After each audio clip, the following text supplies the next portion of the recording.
Legend has it that it was written by the Dark One. The Kinonomicon Ex Mortis. Roughly translated. Good movie. Of the dead.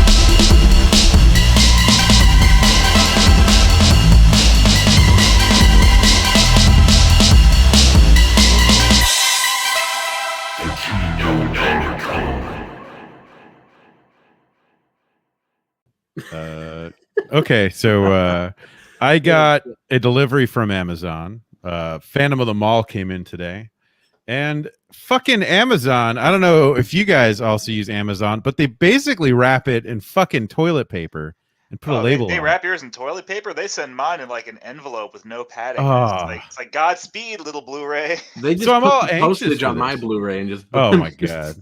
That's what Walmart does. But I'm all anxious for this fucking thing, and the fucking corner's punched in, and I'm just like, I'm not a perfectionist, but on a bigger set, like it's a thick release. I'm actually surprised that this is well, I thought this was just going to be a regular case, but this has Get a over it. cover. It's got a whole little book with it and everything, Yeah, it's an Arrow release, right? So it's Yeah. like really high end and nice. Yeah, that sucks. Yes, that's really Kino. So I'm pretty bummed, and I'm gonna write them a nasty gram. You look pretty Dear bummed. Mr. Amazon, I am very disappointed in you. Why don't you get out of outer space and get some fucking cardboard? I mean, I order those Marvel Epic collections, those trade paperbacks of Marvel comics from Amazon, and they send those things in just paper envelopes, no padding, no bubble. Like you can get those like padded envelopes that have the lining of bubble wrap in them, but not Amazon. Yeah. They just put it in a paper envelope and send it to me, and it comes to me It's corners. haram. Ugh, disgusting. I'm Ooh, used to it by Andrew's now. calling It's you like, out. He says, "OMG, hot dog is my bent corners collector." I know, it's almost like I take care of my things and want it to look decent, right? That's It weird. doesn't matter if it looks decent. The movie still plays, doesn't it? Nah, fuck you. What do? You know, put you shit on wanna- use them as you wanna- coasters? What are you doing? Yeah, you want to make fun of Hot Dog for his bent corners thing, but I guarantee you that Phantom of the Mall Blu-ray from Arrow, as soon as it goes out of print, is going to go for like $500 on eBay, and then Well, now it won't with that bent corner. yeah, exactly. See? That's the point. I'm These fucking things are an saying. investment. Oh no, now it'll only go for like $450 for a hot dog. It's the Well, principle, Still 10 times his investment. I take good care of my things. That's how I was raised. I was raised by a collector. My father, a great collector, and we take care of our shit. Yeah, he collected Your father was Playboys, right? Bluebeard. And hentai, live action ones. Live action hentai? Is that Yeah. really a thing? Before it was cool. Andrew says Well- Ding and Denzel. God damn it! This just makes me fucking madder now. Did you actually, were you able to calm down enough to watch Phantom of the Mall and not get pissed off even more because that movie sucks? No, I just got it. Like I just opened it okay. right now while Nasser was pretending to run the intro.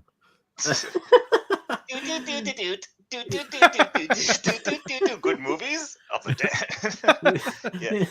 Anything with Phantom That's of perfect. sounds really appealing, and I was gonna order it, but then Mark was like, "I saw that movie 25 years ago and hated it." So I was like, And that is exactly how I sounded, Jesus. when I said that. But I would actually like to be, pleasantly surprised that maybe it wasn't shit. All I remember is renting that VHS from Blockbuster in the 90s and being like, boy, that was shit. I wish I'd rented Chopping Mall. Oh, well. Yeah, I think my memories of it are mixed up with Chopping Mall because I Yeah, remember like the beginning has who is it, Mary Warrenov in it or whatever, and from Eating Raoul.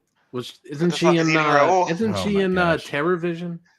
She's in TerrorVision also. Yeah, Oh, which one is she in TerrorVision? She That's Medusa? the mom. No, Oh, that's the swinger mom? the mama. Yeah, okay. Mark got all excited. He's like, Medusa.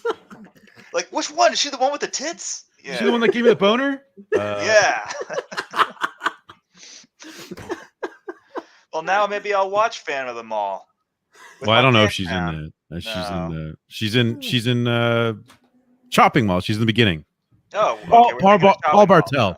is the other guy. They did this movie called. Yeah, okay, I know him. Did this Yeah. movie? They play a couple in a movie, Eating Raoul, where they have a cafe, and I think they accidentally kill somebody, and they serve him through the cafe or something. Oh, okay, because that's like they played those characters in a bunch of movies. It's like Yeah. kind of like how Dick Miller has a cameo in Chopping Mall, and he's playing this character from Bucket of Blood, or he has the same name anyway. Like Walter Paisley.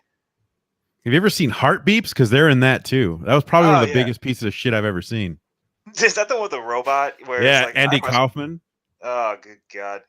Like, Bartlett, he was in Gremlins 2. He plays the usher after the movie. The Gremlins break the movie, and all the people start walking out, and he's the usher who's like talking to the lady. He's like, "Madam, we don't make the movies; we just show them." Oh, okay, I'll take care of this. And then he goes and he gets Hulk Hogan. That's what I know him from. That's rad. Oh man. Gable in the chat says Phantom of the Auditorium. Okay, Gable. That's a Goosebumps, I think, right? Oh, it is. Yeah. Oh, yeah, fuck yeah. me, it is. Yeah, I don't know how that slipped us, Mark. How that could buy us, Mark? Oh, we really dropped the ball on that one, Mark. Boy, howdy, the two of us. We just sure shucks. We messed that one up. We weren't in this together, Nasser. Every time You're on your own. Every time I read one of Gable's chats, I just think of that time on SpongeBob where where SpongeBob's like a ship, and then Patrick's like, SpongeBob, how long are you gonna live in your little fantasy world? I don't know why that's so funny. Weenie is not amused. I just finished writing my very nasty letter to Amazon. Are you asking for a refund or a replacement? No, I want a replacement, but they're not giving me the same movie to replace. This is very upsetting. I'm gonna fucking you're trying to mile replace out. Phantom of the Mall, and they're gonna replace it with something better, like Chopping Mall. Yeah, they're like, here's some Phantom bullshit from your wish list, maybe. Like, no, here's Mannequin. I want to replace that movie with fucking Mannequin. And then they send you Mannequin 2 on the move. I love Mannequin 2. Don't you dare. Why don't you get Phantom of the Opera, Weenie? From 1925. I don't like those kind of movies. They make me sleepy. What kind of movies? The kind that you like. Boring movies, Nasser. I feel attacked. You are being it's attacked. Kino Nasser. Lorber, not Criterion. No, don't even bother. I tried once to get a replacement from Amazon, and it was the biggest waste of time. They sent me one of those Mill Creek Ultraman Blu-rays, right? Yeah. I was missing the cardboard sleeve. But for some fucking reason, normally I don't give a shit about the cardboard sleeves, but for those Mill Creek Ultraman Blu-rays, the title and the spine with the title on it and the back that tells you what's on it and the special features, those are only on the cardboard sleeve. The art that's on the case is just like a pretty picture of Ultraman, and that's it. So I was like, well, if I want this to look on my shelf, and if I want to be able to like pull it off the shelf and read the back of it and see like what movies and specials and episodes are on it, I need that cardboard sleeve. So I sent it back to Amazon, and like a month later, I'm pretty sure they just sent me back the exact same copy and told me it was replacement because they just sent me another one that had no cardboard sleeve. I'm like, all right, fuck it. So I went on Google Images, and I printed out a scan of the front and back, and I just tucked that into the plastic sleeve. Wait, like, all right, you that's did? Because you told me to send you a picture of mine, but with my balls showing. Well, I got that too, and I mean, that's going. I'm saving that one. Actually, no, what I'm Hall gonna of Famer. Well, I mean, here's what I'm going to do. I mean, I'm going to take that picture and I print it out and I put it inside the case of every Blu-ray or DVD that I give to Goodwill. And eventually someone's going to find it. Yeah. Eventually someone's going to like that picture. Yeah. Andrew says, I want to see Phantom of the Sorority House. I want this now. That's Nasser's next book. Good job. Oh, God, great. Yeah. So, Thanks. quick aside, Phantom of the Mall is out of stock already on Amazon. Take long? Holy Rip. crap. GG. Okay, it's in demand, apparently. Maybe I'm missing out on something that I just totally slept on. Fucking told you. Mall, I kept telling you guys. I kept saying Why did they give it a subtitle? Eric's Revenge? It's not even like a sequel. Well, so people don't think it's a sequel to Phantom of the Opera, that they know. The guy's name is Eric in Phantom of the Opera. He never really has a name in the book, though, right? Yes, he does, and it's Eric. I don't think that's true. You see, we always call him the Phantom because Eric is not an intimidating name, which is weird because, like Jason and Michael and Freddy and Chucky didn't used to be intimidating names. But now that it's okay to call him that. But you go call him the Phantom of the Opera Eric, and you're like, oh god, Weren't they Eric, going ooh, with scary. like Justin or something first instead of Jason?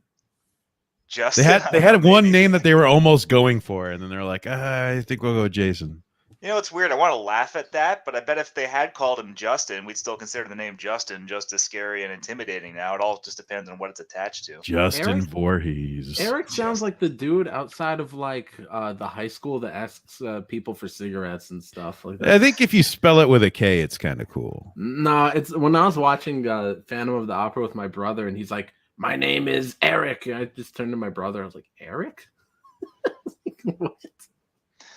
That's not scary." See, look at Yiminy Cricket agrees with me. Eric with a K is intimidating because it's German.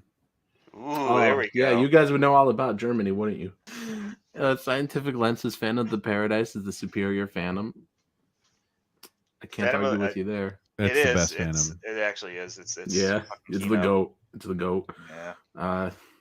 Let's see. Hey, how was that Evil Dead box set that I turned my nose up at? Hot dog. It's pretty fucking cool. Did you see the pictures of opening it? You have to pull the box apart, and then it's a book inside that has all the discs, which is pretty neat. I know it looks fucking sweet. Yeah. But I think I told you the only reason I didn't get it is because I just bought the previous 4Ks, like the budget ones that are like $14.99 at Walmart. I picked those up, and then all of a sudden this sweet bitchin' box set comes out, and I'm like, I'm mad.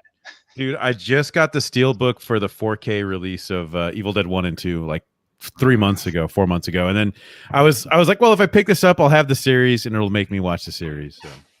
Yeah, there you go. Okay, you had a good reason because I have the Blu-ray sets for the 3 seasons of Ash vs. Evil Dead, and they're the same Blu-ray sets that are in that box set. Like, there's no upgrades; it's the same discs. So, like, fuck it. I have everything in that box set. I just don't have the fucking box. So maybe we can mail them. Oh, Andrew says it's going to be Josh. There you go, Josh Voorhees over there. Josh. Hey, maybe I can pull one over on Amazon. I'll just take all those individual discs that I have of Evil Dead, and I'll send it back to them and say that they didn't send me the box. Maybe they'll send me the box. It's a really pissed off letter. What the fuck? Bezos, what the fuck kind of name is that? What country is that even from? Are you a space alien? You trying to go home? Is that what's going on right now? That was the other name, Bezos Voorhees. Bezos Voorhees. Oh, man. You guys saw Ghostbusters Afterlife without me. Ooh. Yeah, right? I mean, Nasser, have you even seen Ghostbusters 1 and 2? Of course! Really? Oh, of course, says the guy who hasn't seen Back to the Future. All right. Have you really seen those? No, I'm sitting here lying to you, Weenie. It's possible. I mean, we were in awe. Absolute shock and awe if you've seen I really didn't think you'd seen them. I'm going to strangle you, Weenie. Why me? Because you haven't even seen Back to the Future. So? What's that got to do with Ghostbusters? I just feel like if you've seen Ghostbusters, you've seen Back to the Future. Like, it's just... Well, I live under a rock, Weenie. This is your second Patrick from SpongeBob reference this show. I'm cutting you off, Nasser. No, don't, Mark. Don't. You're the only one I can tolerate out of the 3 of us. So anyways, busting made us feel good this week. I liked Ghostbusters Afterlife. I was actually not going to see it, but I was in Texas with our fulfillment people for Common America, and we decided to go do something because we had a lot of free time after we signed all those books. And so, like, let's go to this chain of theaters in Texas that also has an axe throwing range attached to it. Was it Alamo? Not Alamo. That's in Dallas. I can't remember the name of this theater chain. Apparently, there's several of them in Texas and Oklahoma, and they all have an axe throwing range. They That's also have crazy. I know. They have like a full bar, and they'll serve you food. It's one of those kind of like dine-in theater joints. But yeah, I was actually pretty good at axe throwing. Officially, so you can play games. You can form like teams and do these it's a projector bullseye. So the projector can do like games like tic-tac-toe or best out of 30 and stuff like that. Did you guys play did they have Hatchet Tag there? Hatchet Tag, yes. Yeah. I got the scars to prove it. Oh I did lose that one. Oh man, I was in the ICU for a while.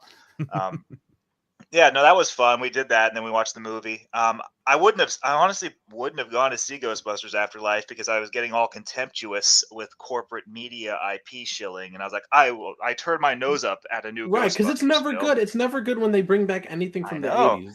That's the thing. It never is, and I wasn't excited about kids being the Ghostbusters because I remember like the junior Ghostbusters from the old real Ghostbusters and Slimer cartoons in the '80s, and they fucking sucked. Like they were one of the reasons J. Michael Straczynski quit the show is because he thought I the don't idea remember of them at kid all. Ghostbusters. Yeah, they were in like 2 episodes of the real Ghostbusters, and they were in a bunch of episodes of the Slimer spinoff. But they were one of the reasons, one of the many reasons that J. Michael Straczynski quit the show because he's like, oh god, Junior Ghostbusters, this is terrible. I quit. So I was like, oh, I already had like contempt for this film. Still bitter from the 2016 all-girl Ghostbusters being an absolute piece of garbage. So I was like, this movie can't possibly be good. And then I sat through it and I was like, oh my god. I'm like, oh no, it's good. What'd you think, hot dog? I didn't love the movie.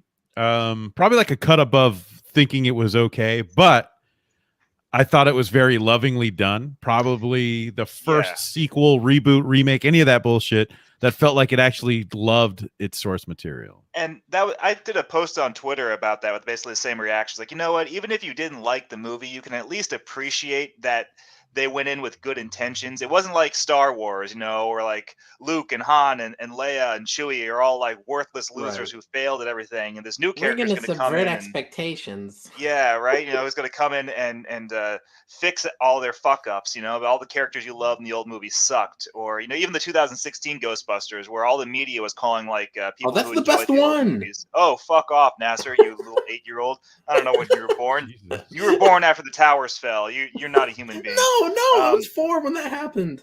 yeah. You just doxed yourself, man. Now I'm one step closer to knowing your social security number. Oh my god. Anyway, What's happening? but yeah, it really, really respected the original Ghostbusters film. It respected the narrative of the film and actually tried to maintain continuity, not just with Ghostbusters 2, but with Ghostbusters the video game, which was written by Aykroyd and Ramis and was Ramis's last performance before he died. Right. It gives you everything you want. It brings back all the original Ghostbusters, including Ramis, and teams them up. We get to see them all together again in a really satisfying scene at the end of the film. It's just it really does try its best to give you everything that's if you were an adult, presumably with kids, not me because I failed my biological pejorative or directive. But You don't know that. There could be some baby socks out there. You don't know. yeah, exactly, right? I've ruined many. I've left a lot of ectoplasm on a lot of toilet seats in a lot of ladies' rooms. So who Man, knows? Ghostbusters fan all the way. Yeah, you wouldn't believe what I've slimed. Your mom's just like, we call him Slimer. Mom, call me Ecto Cooler. No, it's it I'm tries. Snail and Trails. I'm an OC. I'm Muncher.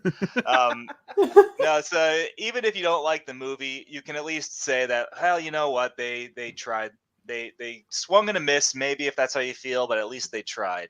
Yeah. Which is more than can be said for pretty much any of these other it's like Men in Black International or That just the was Star really Wars cringe. sequels. I didn't crap bother like with that. Men in Black. I didn't either. Yeah. Yeah, it just looked really dumb. So No one bothered with that movie. Yeah. I think the only real complaints I have are basically that the last third just mimics the original movie, and I'm always hoping like, oh, let's do, I don't know, the animated series gave us so much or something completely new, but I also kind of get it that you sort of have to retread that familiar ground a little bit more. It seems like wanted a them to rough walk to subvert make. expectations. I see how. Oh, it is. No, No. just give Ghostbusters had a great rogues gallery in the cartoon.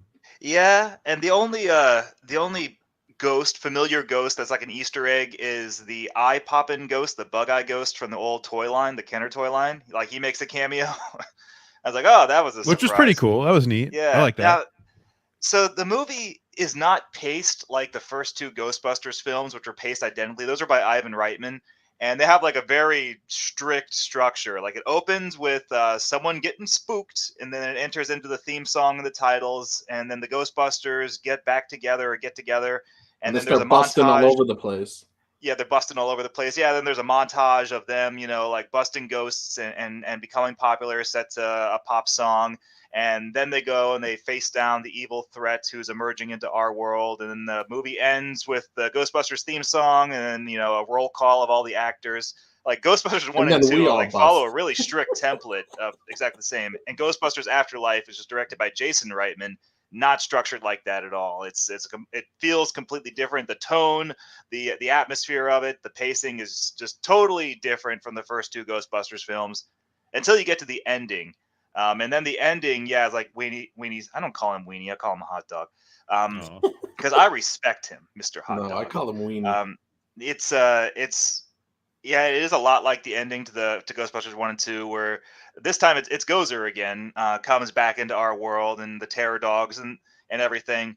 But the fight scene's different. Like they use the new tech on the Ecto 1 and that little drone thing, that little like RC car as a Yeah. trap. That was a really cool thing. And they draw Gozer away from the temple.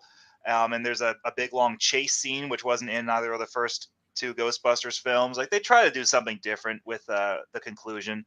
And then I don't know. Then the real Ghostbusters show up, and like, oh, that was such a good scene that had everybody in the theater cheering. That felt really good. I think the tonal shift really worked for it, like in its favor, because if it was too close to the original, everyone would say, "Oh, it's just the original all over." It's that kind of fight you can't win. People are either going to be mad that you changed the tone because it doesn't match the original, or mad that it's too close to the original. Yeah, and that's fine because I mean, this isn't an Ivan Reitman movie; it's a Jason Reitman movie. So like, he has every right to do things differently. We're also 30 years away from the last Ghostbusters film that counts. So It's also like, a different story. It's about like yeah. overcoming loss and grief of a family member you didn't know, and then dealing with kind of the legendary stuff behind that. Yeah, in a completely different setting. They're outside New York. They're in that small town, and well, I mean, it's like, I don't know, is it like Montana or something? I think it was cares? Nebraska. Those states are Nebraska. all the same, aren't they? Yeah, right. Well, one of them loser states, but Right. Or yeah, Oklahoma. it does. One of them. Yeah, it's almost, in a way, it doesn't feel like what you'd expect from a Ghostbusters film, but it's also been 32 years since the last real Ghostbusters film. But one of the things that I think it did remarkably well was it wins you over. Those kids win you over because when the movie starts, I just did not want to like them, and I didn't like them. When that kid podcast came up, I was like, Mark is about to fucking cry when he sees this. Oh yeah, I went out there and I picked up one of those axes and I threw it at the projection booth. I was like, no, no podcast, not in my Ghostbusters. Mark, I bet you walked up to the axe thing and you planted that axe there, and then you stepped all the way back for the picture. Precisely. But that's the thing too, is that the kids win you over. They're all really well cast, and it's by perfect coincidence that each kid is like a tiny avatar of one of the original Ghostbusters. You've got your Peter kid who's trying to hit on the one girl. You've got your Egon kid who's actually Egon's granddaughter. They find that out later in the movie. Then you got your Ray kid who's Podcast, who's the conspiracy theory kid, and then you got your Winston kid who doesn't join the team until like the last 10 minutes of the movie and doesn't actually do anything. But it wasn't so close that it was annoying when you're like, this is obviously this guy, this is obviously this person. But they put new spins on it. Like the Podcast kid is supposed to be the Ray of the team, and you can tell because he has that weird like Ray hairdo that's like really tall. Yeah, I didn't even think about that until you brought it up. But his whole thing is that, so Ray's deal in the original Ghostbusters, that he was the research expert. He was the one who was always quoting like the Bible and Tobin's Spirit Guide and like the Tunguska Blast of 1909 and shit like that. But Podcast, he serves that role. But his reason is because he has like one of those, Art Bell style podcast radio shows that he does that's not popular. So he knows all the supernatural like lore and conspiracy theories as content for his show. And that has a great payoff at the end when he's talking to Ray. Yeah. And Ray's like, "Oh, you have that show?" And the kid's like, "Oh, you're my subscriber." And like the kid who's the Bill Murray XP, like he doesn't play it like Bill Murray. He is hitting on the one girl, but he's not doing it like in the super aggressive Bill Murray, Peter Venkman style. He's just kind of like a little loser, but he is like fill in that role, and he's not useless either. He's like the mechanic. He's the one who gets the Ecto-1 like running again, and he's the only one that can drive the car because they're all like 9-year-olds. And the one girl who was fantastic was she played Egon's granddaughter. Oh, she carried. She was. Oh.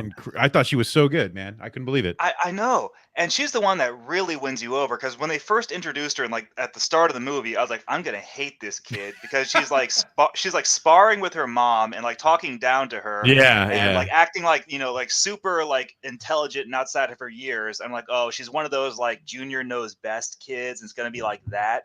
And it turns out no, she's doing an Egon impression. Because she looks like Egon, which is not an insult to the little girl at all, but she's basically she's making jokes and she's making comments and retorts the way Egon did. And she's got that right kind of awkwardness too, with intelligence. And you learn that she's not being, like they kind of imply that maybe she has like autism or she's on the spectrum. They don't ever come out and say it, but she's got this thing where she's just kind of like awkward and doesn't understand things. She's like Nasser, except I never Nasser understand sucks. you guys. Comic Book One in the chat says FMK the 2016 Ghostbusters. The whole team? Oh God. Can I choose K across the board? No, absolutely not. That's not how the game's played. I'm kind of torn between F and M myself. Well, I mean, there is 4 members of that team, so we need another letter. Can I choose S for suicide and just assign it to myself? No way. Cheater, pumpkin eater. At least we can give you 2 kills or 2 Fs. How's that? Oh, good Lord. I guess I'd kill Melissa McCarthy and Leslie Jones, and that would just leave the fuck and the Mary for Kate McKinnon or what's her face? Who's the other one? Kristen Wiig. Kristen Wiig. Okay, so I guess I don't want to marry either of them. Really? You don't find Kristen Wiig pleasantly quirky? Now there's a difference between like fucking marry. Like one, you fucking you never have to see again. Marry, oh my God, I don't want to spend the rest of my life with that obnoxious, wonderfully quirky, that man. Like, I'm a manic pixie girl who's pushing 45. Tee-hee. Like, no. Comic Book One, thank you for $5. Says, how much will you pay me for my best creepsters ideas? I've got some really good ones. Call me.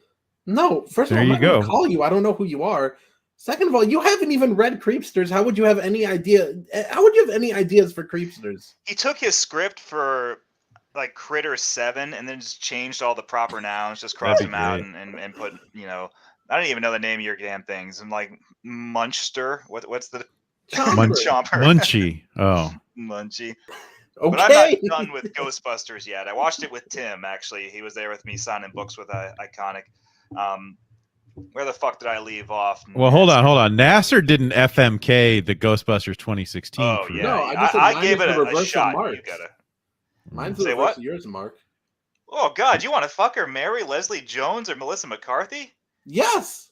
You are a brave man. I don't know. Maybe he likes a woman with a little meat on her bones. Nothing wrong with that. No, I'm just kidding. I don't know who any of these chicks are, really. What? You haven't seen Bridesmaids? No. Nasser, if you tell me that you've seen Bridesmaids 1 and 2, but you haven't seen Back to the Future, I will fucking kill you. No. Wait. There was a Bridesmaids 2? Yes. I gotta leave the stream. I gotta go. Mark, why did you watch that? Yeah, why did you watch those? I didn't watch any of them. I've never seen a Kevin Feige movie in my life. Yeah, right. Holy shit, you weren't lying. There's also a Magic Mike 2, but you already knew that, hot dog. You were in it. I did. I was the hot dog. Here's Comic Book One's answer. I don't know how funny this is or not. Fuck McCarthy, marry Wiig, kill McKinnon, fuck and kill Jones. Okay. That's an interesting combo. I'll allow it. Are you surprised at the lack of Slimer? That the restraint that was shown. Yeah, that was really strange. It almost feels like they actually messed up because like Muncher is in it and he feels like the same role as Slimer. It almost feels like it should have been Slimer. But he has an attack. He didn't. Slimer, I don't think, can do much more than slime while Muncher is weaponized. Yeah, Muncher can like eat metal and then like shoots shrapnel at people, which is odd that he's Kind so of terrifying. violent and Yeah. aggressive. Sonic 2 Right. crossover. Dimensional Sonic merge. 2 cross. Oh god, no. Oh, good. Oh, and Chomp and chew. Tim says chompers are red. Oh fuck. If you sell out to Hollywood, they'll cast Leslie Jones and Chomper. Dude, I would love now I'm just picturing the Ghostbusters 2016 cast as the Creepsters. Right. They're all just furries. Yeah. And they're all just with that awful humor that just kind of rambles and meanders too long. Yeah, that's not real humor. So what'd you think of they added that ending that kind of like opens the door for another movie or something. What'd you think about that, hot dog? The very, very end one, post credits, like or they had post credits. It was. I mean, the movie kind of ends suddenly. Like it's almost anticlimactic, where they're like, "We beat them," the end, and you're like, "What the fuck? Where's the resolution of any of this?" Yeah, it just that was weird. How like they all say goodbye to. All right, spoilers again, people. Fuck off if you don't want to hear it. But when they're having their showdown on the farm against Gozer and the Terror Dogs, like they're in trouble. Then the 3 surviving Ghostbusters show up to help the kids out, but they get knocked down too, and everything looks bad. And then the ghost of Egon shows up, and it's like really, really good CG that looks just like old Harold Ramis. It's surprising. I thought that was done really well. It was pretty wild. And I know this sounds cringy, but the way it's executed is fantastic. It's Egon's granddaughter is trying to control the proton pack, the proton stream, but she can't because she's like 8 years old and she can't handle the thing. And then you just see these glowing hands come down and help her steady the stream. And then you see Egon's ghost behind her helping her. And then we get a scene of all 4 Ghostbusters together with Egon helping his granddaughter as the 4th Ghostbuster cross the streams to stop Gozer again. And it's really good. And they actually trap Gozer. So it not just banish it to another dimension again. And then it's just like the camera, they all like say, "Oh, Egon, we missed you. We're sorry. You know, you should have called, blah, blah, blah." And then the camera just pans up into the sky and it says "For Harold." And then that's it. The movie's over. Yeah. Then the credits roll. Yeah. It was just like, wait, what? That's it?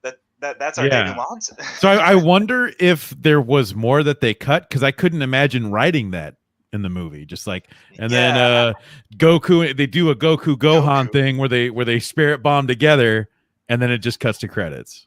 Yeah, I kind of feel like that's the post credit scene was supposed to be the end of the movie, but then they just shuffled it to a post credit scene instead, which is a really weird thing to do because they have a mid credit scene as well, where we find out that Peter and Dana Barrett got married and Sigourney Weaver has her cameo, which is like a really cute scene between them. But the ending, like the post credit scene, that really should be moved to before the credits because it's a good ending and it's way better than just the abrupt ending. But I wanted the last thing you see to be For Harold, and that was the way they could segue it in there. It was a little awkward, but the way they did the post credit scene was cute. I just can't imagine that they didn't shoot stuff after that. You know, them in the house and then. Yeah. I don't know. I know. Really It's like weird. Something's missing there. Because the kids just disappear completely. They aren't even in the post-credit scene. The post-credit scene is basically Winston stealing the Ecto-1 and taking it back to New York. He's like, "Fuck you, kids." Which is very surprising that they let that happen. Yeah, like that one kid spends like weeks and weeks restoring the Ecto-1, and Winston looks at it like, "What the fuck did you do to my car?" And then he just takes the car and leaves with it, and he drives it back to New York. And we find out that Winston became like an investment banker or something, and he's like super rich. And so he reopens the firehouse, and it's kind of implied that, and we see the Ecto-1 pulling in, and it's kind of implied that he's going to restart the Ghostbusters. And if we get a sequel, Ernie Hudson will be like the one who's like the old timer who's leading the new breed of Ghostbusters, because I'm sure Bill Murray and Dan Aykroyd don't want to be in any more of these. You know, it's kind of weird to have these characters. What? Speaking of Dan Blackroyd, did he do blackface in this movie? No. Yes, he played Winston, didn't you know? They did an Eddie Murphy thing. He played multiple roles. And then Chomper bit him. Yeah. So, but the way they frame that scene after the credits is it starts with a deleted scene from Ghostbusters that isn't on any of the DVDs or Blu-rays. I don't think I'd never seen it before. It's a scene where Annie Potts, as Janine, is talking to Egon before he goes up to fight Gozer at the end of the first movie, and she gives him a token from like the 1969 World's Fair as a good luck charm. And Egon says, like, "Are you sure you want to give this to me? I might not come back." And she says, "Don't worry, I got another at home." You know, it's a joke. But then it cuts to the present, and you see old Annie Potts sitting in a chair, and she's holding her token, the one that she kept at home, and she's held on to it all these years. You know, and she's reminiscing about Egon, who's dead. And like, oh, that just like went from like really cute and funny to just really sad, like all of a sudden. I was glad they brought her back because she just showed up in the movie and she's like, I do the books. Bye. Like, yeah, I know. Okay. And she was kind of a bitch at the start of the movie too. Yeah. You know, she's like, this is the house. It was all Egon left for you. And like, does it have any value? You mean besides the sentimental value? Haha, fuck you. Goodbye. She leaves. And like, damn, Janine, you're so the weird thing too, and the one thing they don't answer is so the little girl and the son in that movie in Ghostbusters Afterlife are the grandkids of Egon, and so of course the mother is Egon's daughter, and she actually has a really sweet moment that they stole completely from The Simpsons, the "Do It for Her" scene. They just did that with Egon and his daughter, but they did that. But who did Egon fuck? That's what I want to know too. I was like, well, who's Janine. his mom? Yeah, like you would assume it was Janine, right? Yeah, but it wasn't because she just shows up, and the daughter, you know, the mother has absolutely no idea who Janine was, and Janine has to introduce herself. So clearly, it wasn't Janine. So who did Egon marry? And I was kind of waiting to see if she was going to be like, "Mommy." Yeah, and Janine's like, "Oh, hello, SpongeBob." Yeah, I know. They kind of left that one open, and there was, you can tell that there was a little bit of script editing that could have used some polish, because when Egon's granddaughter, there's a scene that walks the line between cringy and so cringy it's funny. It's when the kids are in jail after they get arrested for trying to bust Muncher and blowing up half the town with their proton packs. You know, the one little girl says to the sheriff, like, "Don't I get a phone call?" And then there's like this musical fanfare and build up, and the sheriff says, "Who you gonna call?" Yeah, and it's done as like, "Oh, why not kind of thing." But she calls Ray at his occult bookstore from Ghostbusters 2, and she gets a whole bunch of like backstory from him. And Ray clearly says that they tore down the firehouse and put up a Starbucks. And then in that scene at the end of the movie, the post-credit scene, Winston's reopening the firehouse. It's still there. So it's like, that was a kind of something a script. He even says, that firehouse they tore down was a decoy that I placed to trick the city to hide all our ghost-busting instruments. Tim says everything said in the stream is canon, which makes me love Jumper. Yeah, I didn't know there was a post-credit scene, and that's a really important one too. So like the mid-credit scene is it's Bill Murray and Sigourney Weaver, and they're reprising the Zener card scene from the original Ghostbusters. You know, when he's shot, when Bill Murray's shocking that one college kid because he can't like psychically read the cards he's holding up. Except Bill Murray's the one with the electrodes, and Sigourney Weaver's the one with the cards. And it's just a funny, cute scene because they're just having this like back and forth like a married couple, and like it's funny. And you didn't expect Sigourney Weaver to show up in the movie, and it's kind of a surprise. So I mean, I like that scene. It was nice. But the post-credit scene is the one that sets up more movies and has more meat to it. It gives Ernie Hudson a lot to say and do. Like, he does more in that post-credit scene in Ghostbusters Afterlife than in Ghostbusters 1 and 2 combined. It's kind of crazy. Like, they kind of gave a lot of people in this movie decent aftermaths. You know, they said Venkman goes on to be goes back into being a college professor or whatever. Ray is successful as an investor and entrepreneur, and then you look at like Winston is. Ray's the one who runs the bookshop. That right, yeah, that never turns a profit. He's pretty status quo, but then you compare it to things like Star Wars, where it's like, nobody talks to each other, everyone's fucking miserable. Thanks for watching 3 movies 40 years ago. Right, and none of the characters ever like meet each other again. No, there's just no fucking payoff to what they did, and that I don't want a Star Wars rant. I'm getting tonight, but- pissed.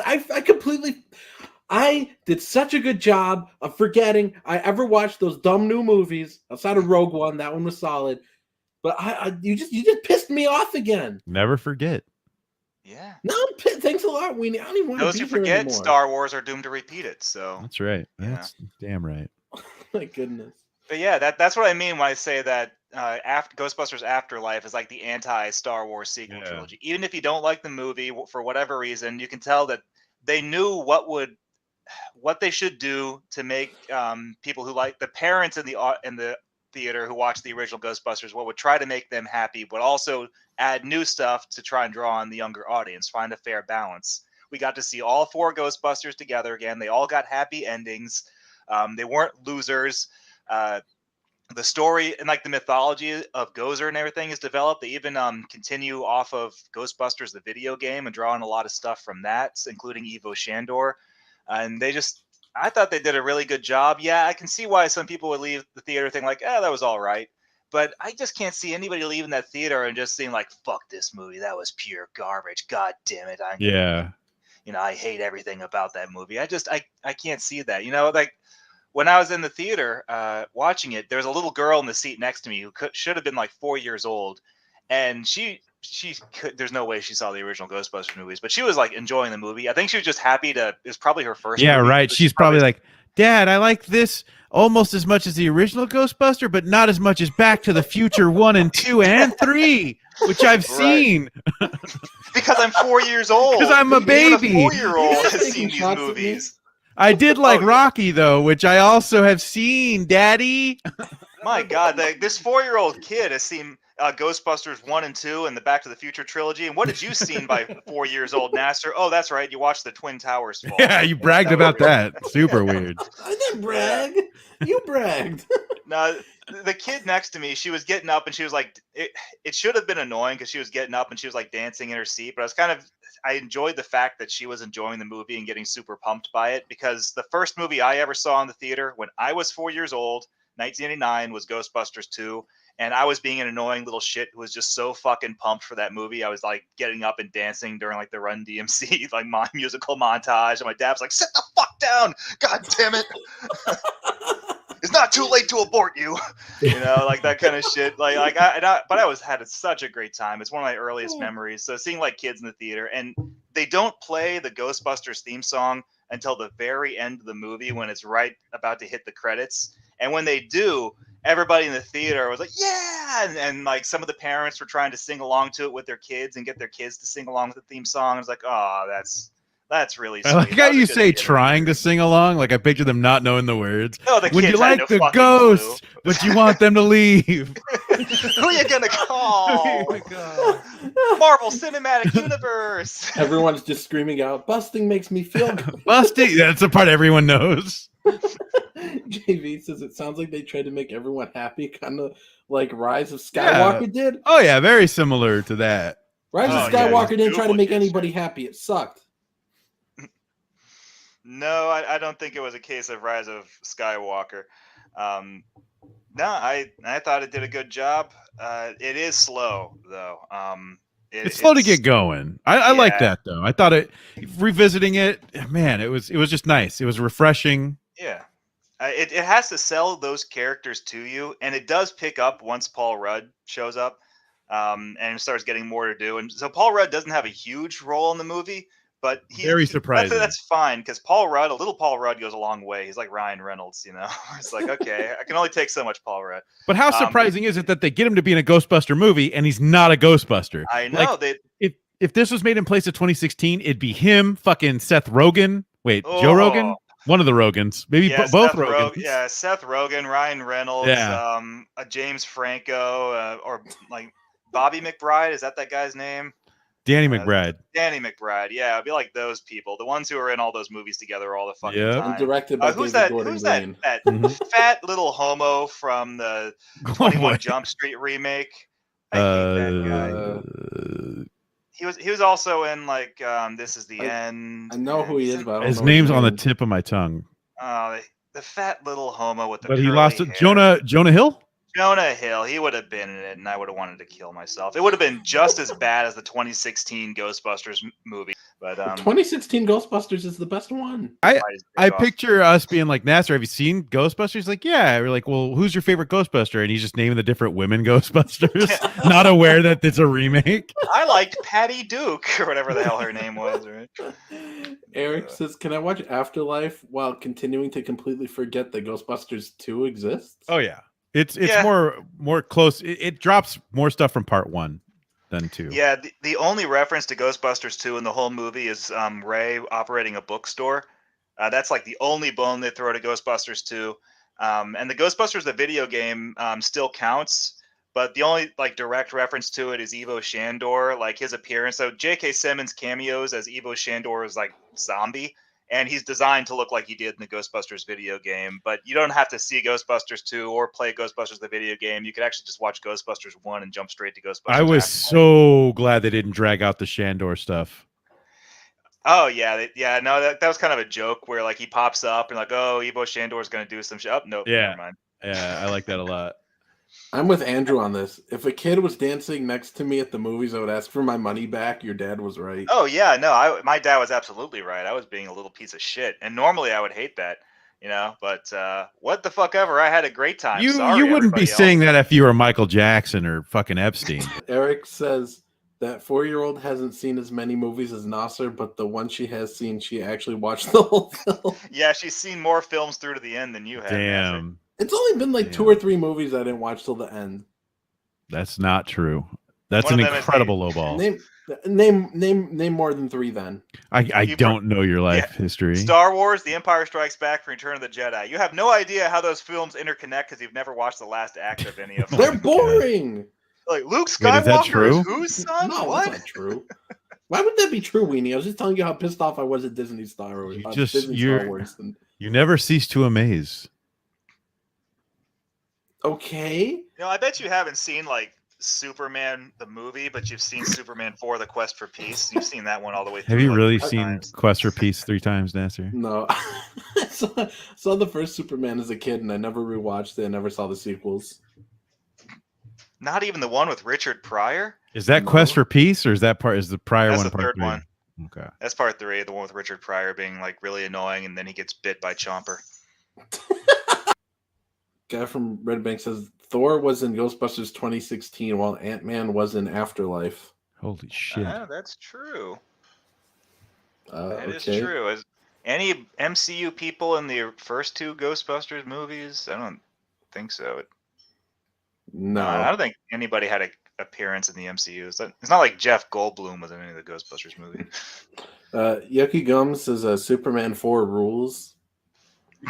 Why does everyone Nuclear hate Man Superman with 4? his Nuclear Man. He's the one who has super fingernails that can scratch Superman real bad. Oh, is that what happens in Superman? It's just 4? completely stupid. I think Canon was running out of money when they made that one too, so they reused shots from Superman 1 or something. Yeah, there's a bunch of like clips that they recycle, and when they do film new footage, it's like Superman has these bullshit powers, like the Great Wall of China collapses, so he like shoots lasers out of his fingers that put all the bricks back together and rebuilds the Wall of China. Imagination.